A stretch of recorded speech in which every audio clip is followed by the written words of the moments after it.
سوال یہ ہے کہ اگر بچے کا پیدا ہوتے ہی انتقال ہو جائے تو کیا اس کے کان میں اذان دی جائے گی اور نام رکھا جائے گا، اور جنازہ پڑھنے کا کیا حکم ہوگا؟ بسم اللہ الرحمن الرحیم۔ الجواب بعون الملک الوہاب۔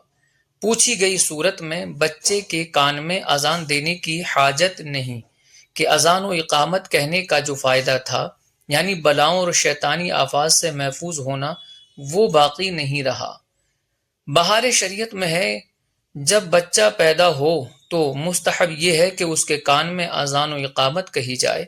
اذان کہنے سے انشاءاللہ تعالی بلائیں دور ہو جائیں گی۔ البتہ جب یہ بچہ زندہ پیدا ہوا اور پھر اس کا انتقال ہوا تو اس صورت میں اس کو غسل و کفن دیا جائے گا اور اس کی نماز جنازہ بھی ادا کی جائے گی۔ جہاں تک نام کا تعلق ہے تو نام بہر صورت رکھا جائے گا، خواہ مردہ ہی پیدا ہوا یا پیدا ہونے کے بعد انتقال ہوا۔